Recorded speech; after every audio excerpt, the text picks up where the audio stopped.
I invited him in for a minute to borrow sugar. What he confessed while standing in my kitchen stopped me cold. This isn't a scandal or a secret from a lifetime ago. It's a soft, late afternoon unraveling that changed how I saw myself and the man next door. Stay with me. This one will make your heart ache and settle at the same time. Before we begin, tell me in the comments which city you're watching from. Are you watching from Boston, Phoenix, Charlotte, or somewhere smaller and cozy? I'd always love knowing where you're listening from. I still remember the light that afternoon. It slid across my kitchen table like a soft, slow hand, catching on the little chip in the blue ceramic mug I always kept for guests. My name is Betty. I'm 55, and this kitchen has become the map of my life, the place where I measure time by the way the sun moves across the linoleum, where my late husband's thermos still rests in the pantry, where recipe cards fold at the corners like old promises. I'd been making a pot of tea and sorting through a box of greeting cards when I heard Donald at the back gate. Donald lives next door in the duplex, 2 houses down from the road that smells like cut grass in July and wood smoke in October. He has a yard that seems to be forever fixing itself. A new row of marigolds here, a neatly trimmed hedge there, little acts of care that suit his hands.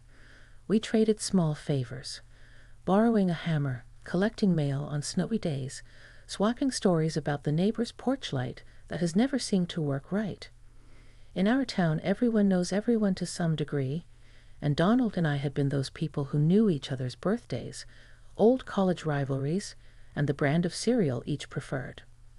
Not lovers, not dramatic, just 2 people who could sit on the stoop and complain about how fast the years went.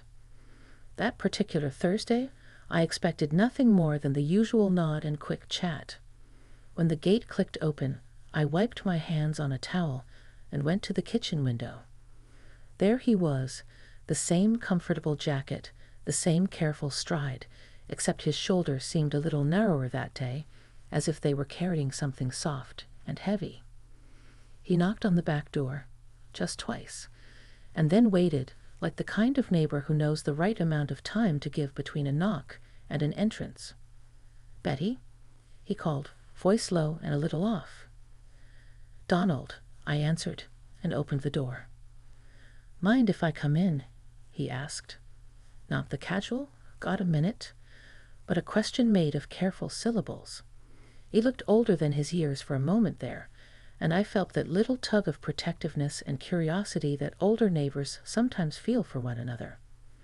I stepped aside, and he crossed the threshold like he was crossing something else. Not only into my kitchen, but into a space where words live and sometimes surprise us. The kettle on the stove hissed like a small, expectant animal. My refrigerator held postcards and little magnets, photographs of grandkids, an invitation from the church luncheon, a coupon for the hardware store. The air smelled faintly of lemon oil and tea. "Do you want some?" I asked, because offering tea felt like the only sensible response when anything felt off balance. "No," he said. He smiled, but it didn't quite reach his eyes. He pulled his cap off and smoothed his hair with a hand that had small, familiar scars from yard work and years of being careful with tools. I didn't come by for sugar. I came by to talk. If that's all right?" I nodded. The slow pulse behind my ear thrummed with a million tiny anticipations. There are confessions that fit in a phone call, the plumber's schedule, the neighbor's lost dog. Then there are confessions that insist on a kitchen table, a chair pulled in, the hum of a refrigerator, the ordinary things that give courage and shape to what needs to be said. We sat. He chose the chair closest to the window, where the light softened whatever expression he carried.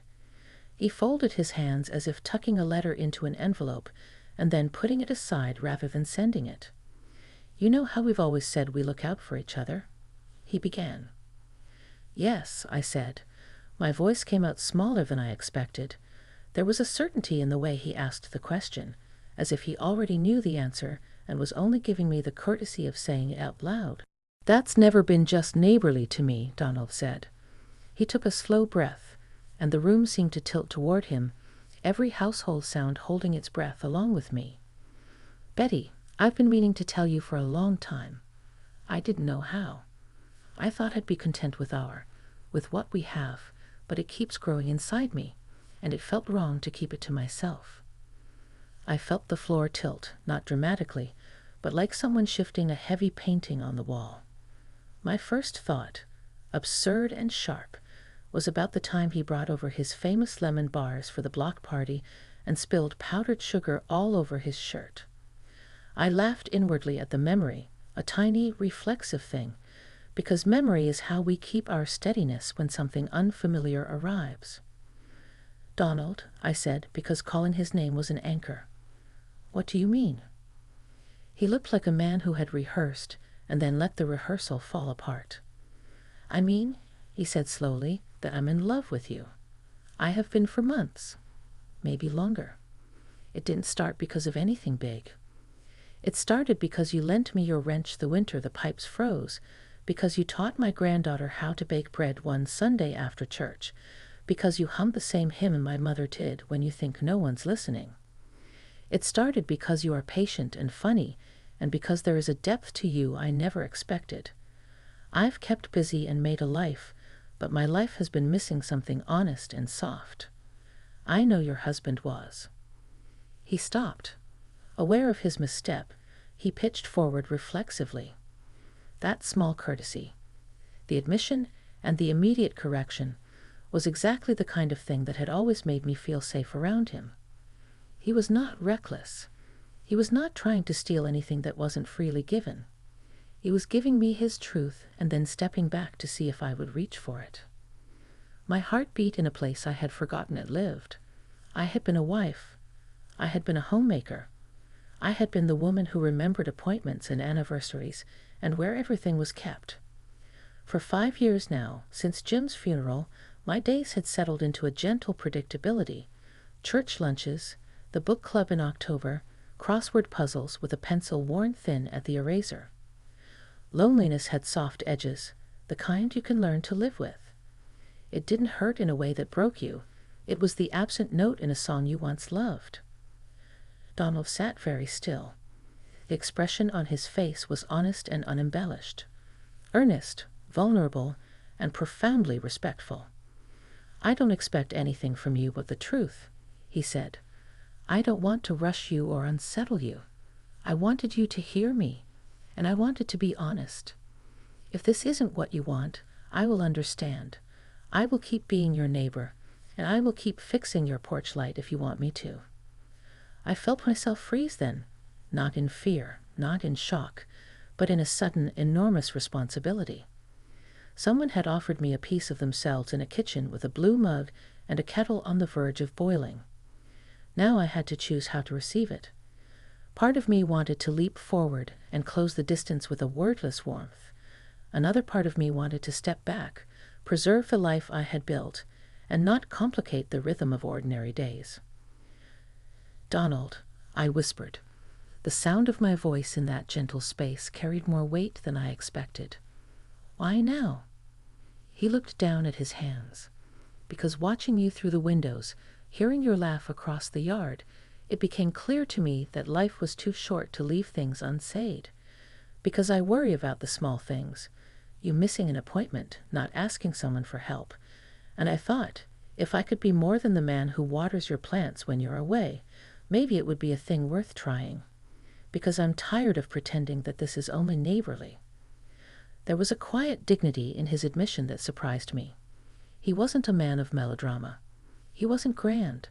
He was simply a man who had realized he wanted to be seen for something deeper and was offering himself with no pressure, only hope. I sat with the confession like one might sit with a delicate china bowl, turned it over with my fingertips in my mind, looked for cracks, admired the glaze. I thought of Jim, his laugh, the way he used to leave notes on the counter, the summers we'd spent at the lake. I thought of the blank pages ahead of me and the ways they could be filled, with friends, with projects, with the slow rhythm of an ordinary life, or with something tender and surprising. "Donald," I said again, and this time I reached out before I could change my mind. My hand found his across the table. His palm was warm and rough in a way I recognized from years of shoveling snow and carrying groceries. He didn't squeeze. He simply turned his hand so our fingers laced without haste, like a promise rather than a demand. "Is this okay?" he asked, eyes steady on mine. "It's a lot," I said honestly, feeling the truth of it settle between us. "And I am surprised. I didn't expect this, but I'm listening." He let out a breath that sounded like both relief and fear. "That's all I wanted," he said, "to be heard."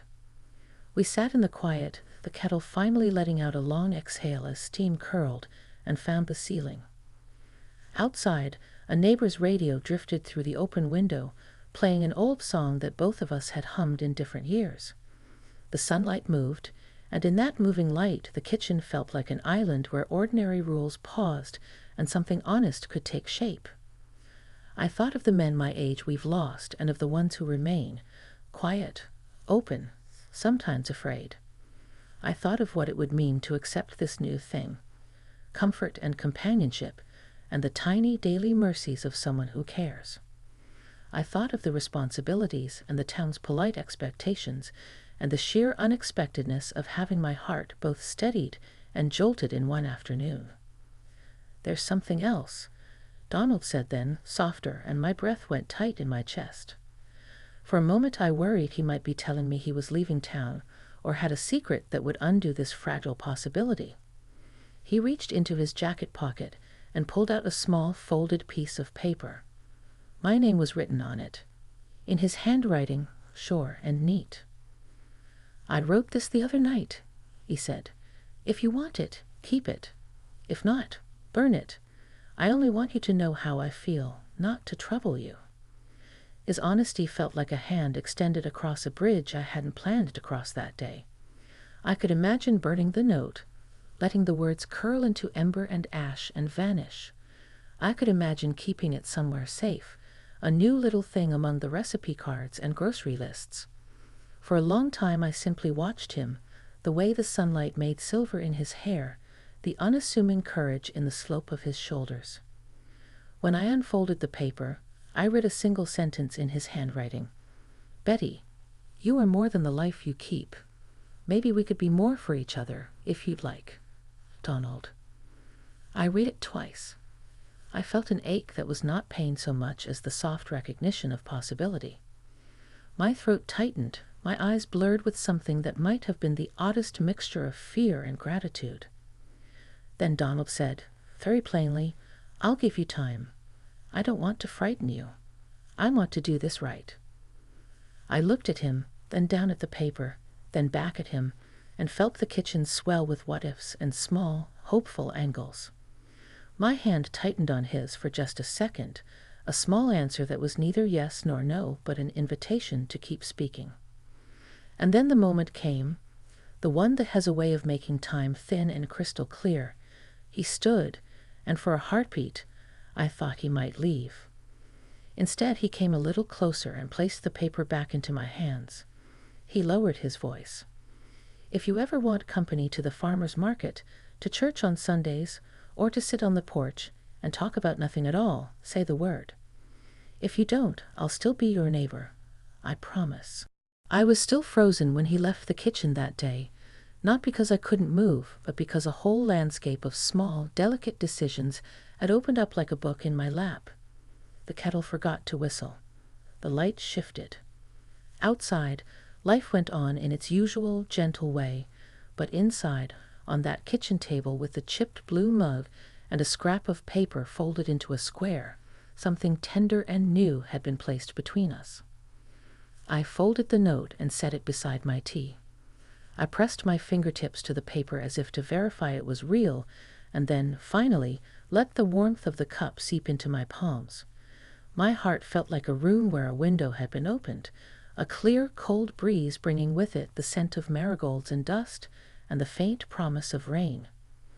I did not know what the next day would bring. I only knew that I had been given a choice, and that for the first time in a long while, The idea of choosing felt like the most honest way to honor the life I had been living and the life that might still be ahead. If you're still with me, leave your city below. I read everyone. And when you're ready, I'll tell you what happened the next morning. How Donald fixed the porch light, and how I decided, in my slow, careful way, to speak back. The next morning, I woke to a kitchen that smelled of brewed coffee and warm sunlight slipping through the blinds. The note from Donald lay on the counter where I had left it, and I traced my fingers over the folds again, feeling the faint impressions of his handwriting. There's something strange about reading words written by someone who has dared to put their heart on the line. It feels like holding a tiny pulse, fragile and real. I hadn't slept well. My mind replayed the day before, Donald's careful steps into my kitchen, the way he'd spoken, the quiet gravity behind each word. And yet, despite the initial shock, there was a warmth too, a recognition that life could still surprise you, even at 55. My world had always been orderly, predictable. Meals, errands, the occasional bridge game or church luncheon. Donald had stirred something within me, something soft and unspoken. I sipped my tea slowly, watching the steam curl like smoke from a distant campfire. The sunlight caught the edges of the kitchen tiles, and I thought about how light could make ordinary things magical. A chipped mug, a folded note, a man standing in your kitchen telling you he loves you. The phone buzzed lightly on the counter. A message from my daughter, checking in, asking about plans for the weekend. I set it aside. Today felt like it belonged to me. A knock came at the door, the kind of knock that immediately makes you think of the person who belongs on the other side. Donald. I opened it, expecting the same careful, tentative energy as yesterday. He held a small toolbox in one hand and wore that familiar jacket, slightly wrinkled from sleep.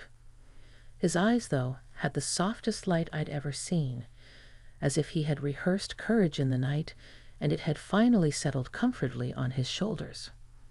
"Good morning," he said, voice low and warm. "I thought I'd start with the porch light, if that's all right." "It's fine," I said and stepped aside. Something in the way he carried himself made my chest tighten, anticipation mixed with a gentle ease. We moved outside together, and the morning air was crisp, carrying the faint scent of autumn leaves and dew on the grass. He worked quietly, but I stayed nearby, pulling up a chair and watching, as if by proximity I could understand the rhythm of him. There was something profoundly comforting about seeing a man who was meticulous in his work, careful with his hands, yet capable of such raw honesty the day before.